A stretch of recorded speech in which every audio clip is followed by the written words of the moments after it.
Therapy Corner with Joan. So Joan and I were talking.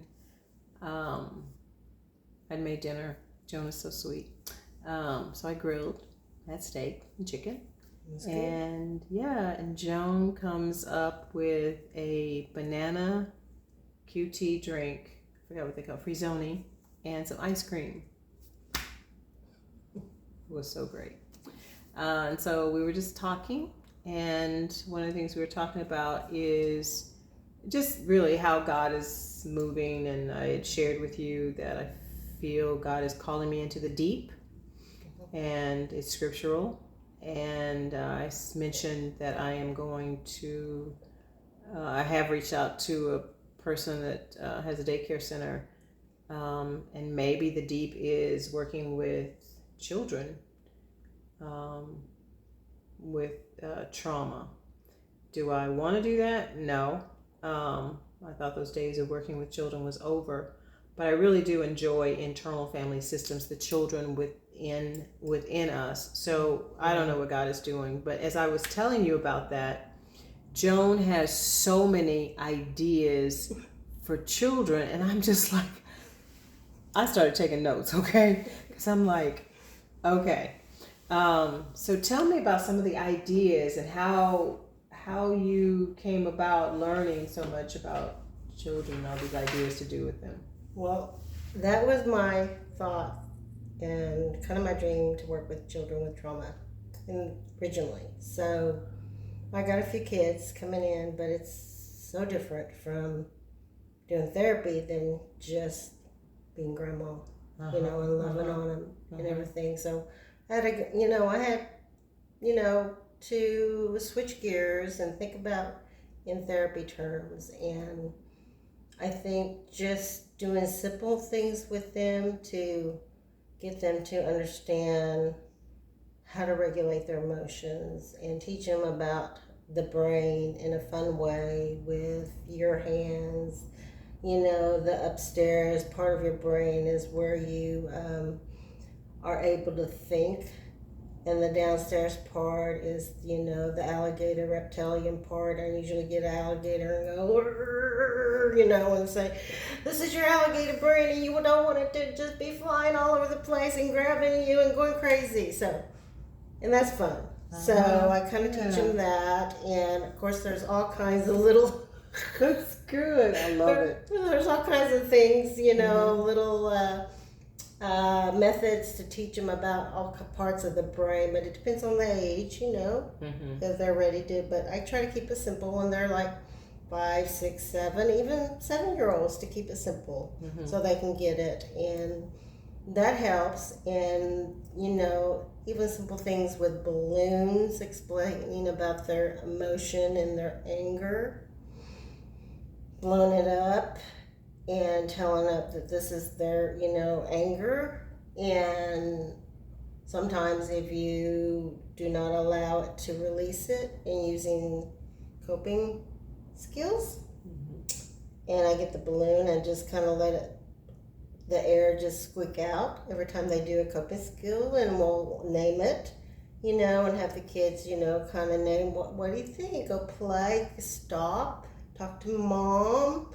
or whatever, and then release another air when another time happens, and then release another coping skill, and then release another air, and it deflates.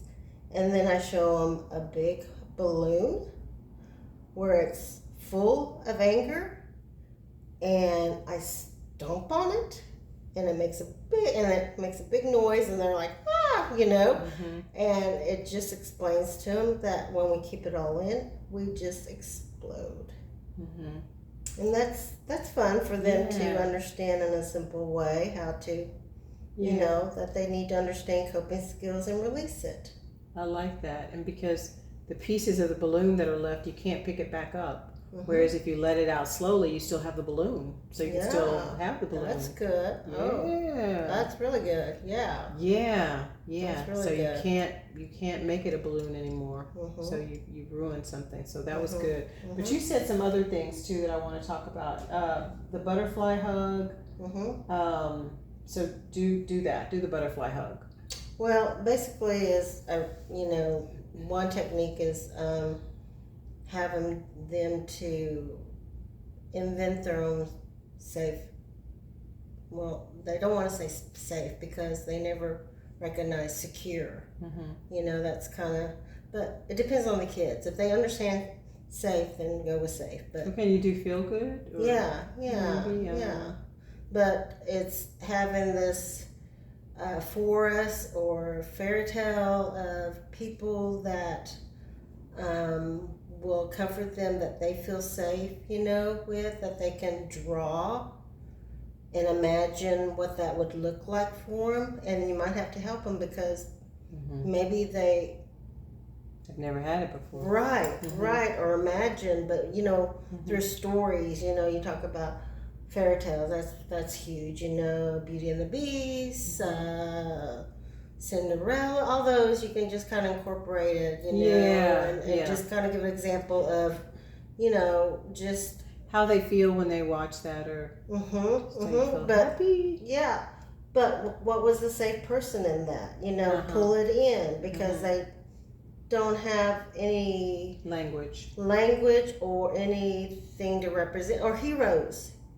They can relate to that. They can have several type of heroes in their little safe scenario or scenery that they can picture every time they feel scared. And then they can picture it, and they can do the butterfly, which is a bilateral technique in thinking it, and that just reiterates their thoughts of positive safety in their brain.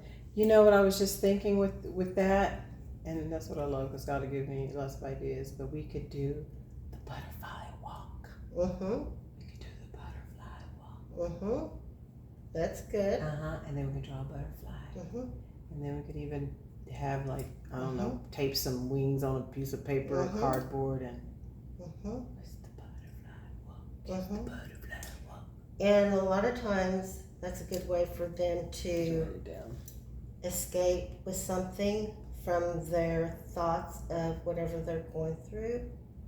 Because I know that in trauma, there's a lot of instances where when they're going through the trauma, like I read in one text about a girl that would, every time that she was sexually abused, she would picture being a raven and flying away. And that was her escape every time that occurred. So it could be the same concept, but not associated with the trauma, but associated within a positive way of flying away from this thought of being scared. So that's good. Yeah. So that's the time when dissociating is helpful, helps save the person, helps them escape from the traumatic experience. You also mentioned comfort boxes. What's that? Well, some of the kids would, grieve the loss of a parent or divorce, and a brother or a sibling, because maybe DHS took one of them or whatever that loss is, and to identify it. But sometimes just taking a box and putting a picture of them in there, or a piece of them in the box, and whenever they, grieve or want them, they can open that up and, know that they're still in their heart, but they can have a visual of them to comfort them. Another thing that this reminds me of something I came up with today. Someone grief, and it's like in the traumatic experience for the person. And what I suggest, because they don't talk about, grief is something that they just don't talk about. If you're expressing something, you're feeling upset or And so it can show up as anger, coming out as grief, or grief coming out as anger. And what I had just suggested is, what about, getting a nice journal or something really pretty to just have out on the table. And then this is in memory of this person. So when anyone in the household has a thought, then they can just write down the thought. And then when there's a special day, an anniversary or a birthday or Christmas or a holiday or something, then you go out and do something. So I said release balloons, but then I also said, what about planting something so that it's life-giving? You want something to be life-giving. And as I say that, I mean the greenery that I have, you notice the greenery I have here and here? Well, that was from my mom's service.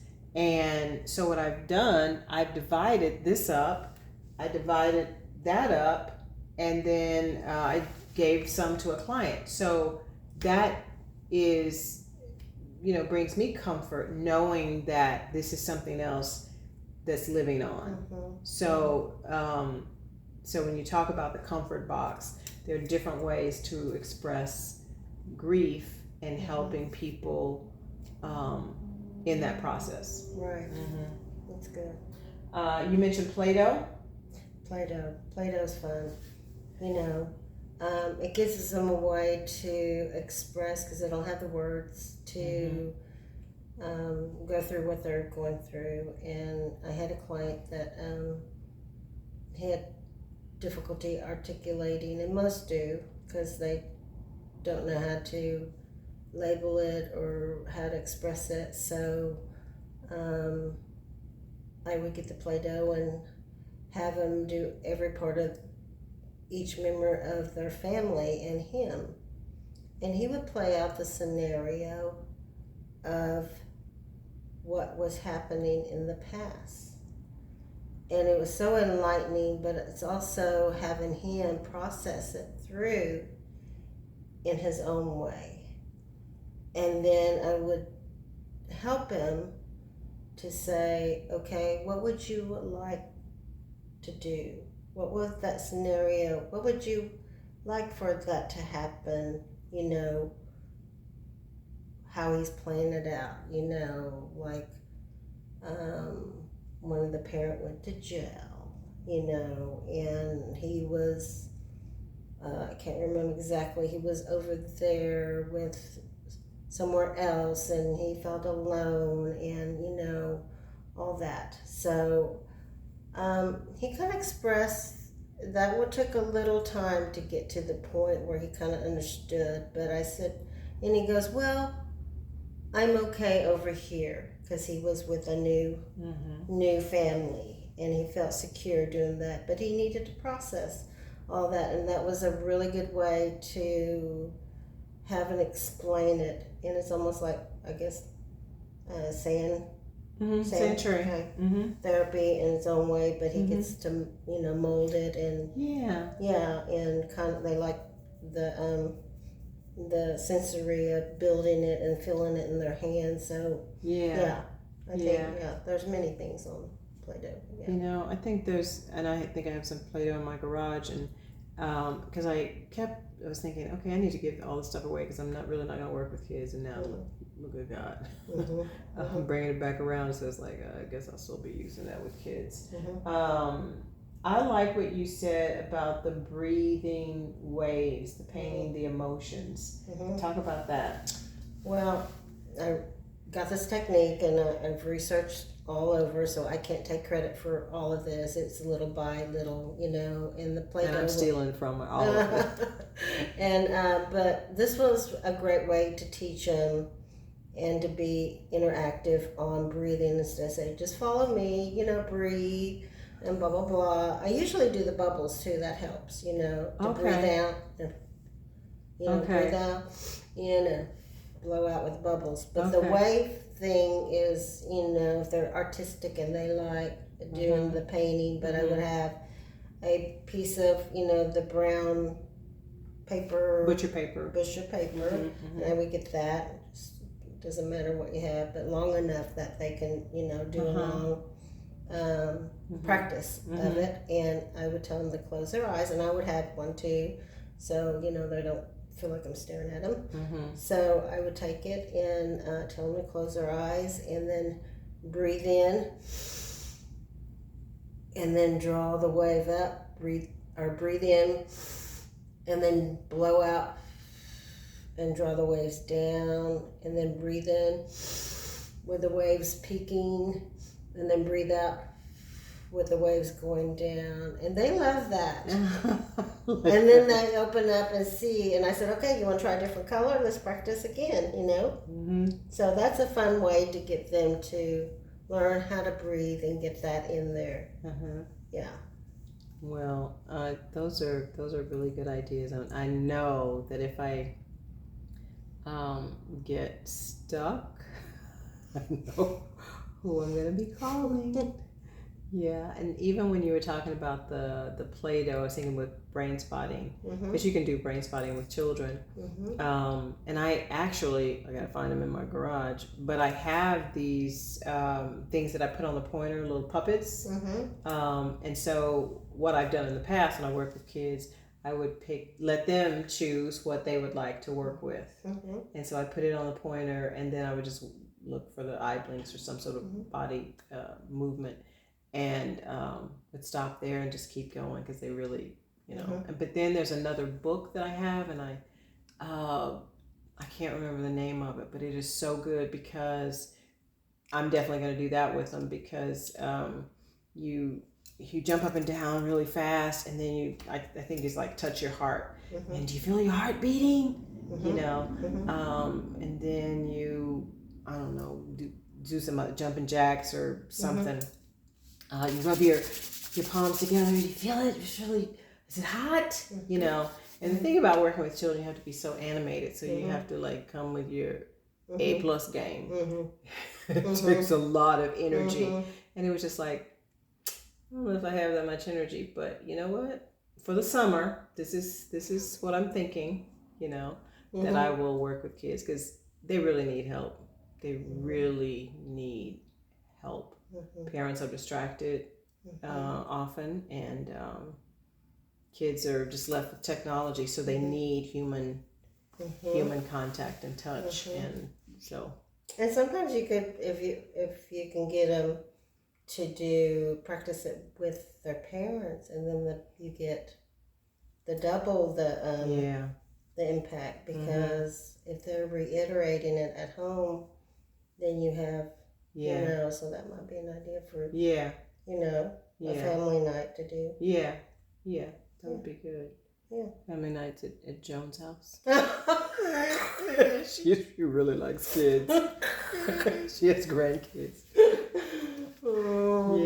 So that was really good. That's going to be really helpful for me, because I don't need a lot. I just need just a little something, because I like to keep things really simple. That's going to be really, really helpful for me. So that gives me a start without having to go and start from scratch and go, okay, what worked, what didn't work, So anyway, so thank you. Okay. Anything else?